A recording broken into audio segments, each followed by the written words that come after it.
Selamat pagi Pomojo. Di sini saya akan menjelaskan tentang penjelajahan samudra, kolonialisme, dan imperialisme di Indonesia.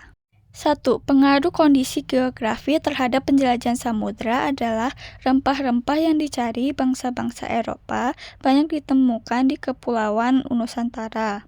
Rempah-rempah tersebut tumbuh subur karena pengaruh kondisi geografi wilayah Nusantara yang beriklim tropis.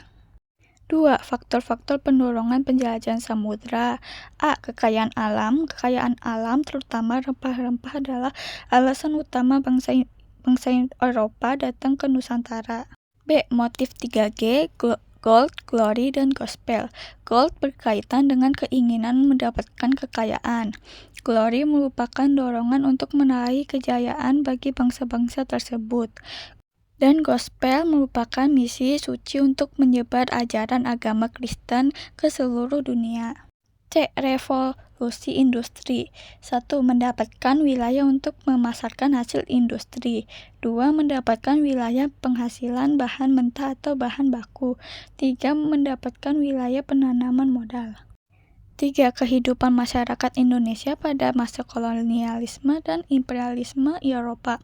A. Kedatangan bangsa Eropa di Indonesia. 1. Bangsa Portugis, 2. Bangsa Spanyol, 3. Bangsa Inggris, dan 4. Bangsa Belanda. Pengaruh kedatangan bangsa Eropa terhadap masyarakat Indonesia itu monopoli perdagangan, 2. Sistem kerja paksa, dan 3. Sistem tanam paksa. C. Perubahan masyarakat Indonesia akibat kolonialisme dan imperialisme bangsa Eropa, yaitu aspek geografis, aspek politik, aspek ekonomi, aspek sosial dan budaya, dan aspek pendidikan. D. Perlawanan bangsa Indonesia terhadap kolonialisme dan imperialisme. 1. Perlawanan terhadap bangsa Portugis.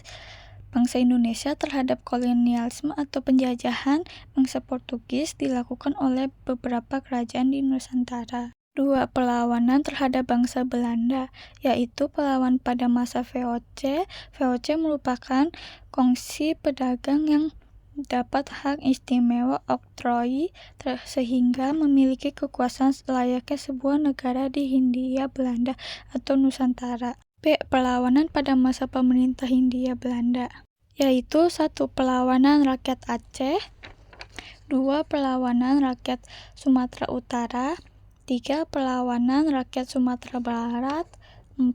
Perlawanan rakyat Sumatera Selatan, 5. Perlawanan rakyat Jawa, 6. Perlawanan rakyat Bali, 7. Perlawanan rakyat Kalimantan, 8. Perlawanan rakyat Sulawesi, dan 9. Perlawanan rakyat Maluku. 4. Kehidupan masyarakat Indonesia pada masa pendudukan Jepang di Indonesia. A. Kedatangan bangsa Jepang ke Indonesia. Dari abad ke-16 hingga pertengahan abad ke-19, Jepang menerapkan kebijakan Sakoku, yaitu menutup diri dari dunia luar. Pada 1844, Jepang mulai membuka diri, lalu melakukan modernisasi besar-besaran melalui restoran Meiji. Pada tahun 1868 menjadi negara industri dan militer kuat. B. Perubahan masyarakat Indonesia akibat penduduk Jepang, yaitu 1. Aspek geografi, 2. Aspek politik, 3. Aspek ekonomi, 4. Aspek sosial, 5. Aspek budaya, dan 6. Aspek pendidikan. C. Bentuk-bentuk perlawanan rakyat Indonesia terhadap penduduk Jepang. Rakyat Indonesia melakukan berbagai upaya untuk melawan penduduk Jepang di Indonesia, baik melalui kerjasama maupun pemberontakan. Perbedaan cara tersebut menunjukkan besarnya tekad para tokoh penjuang.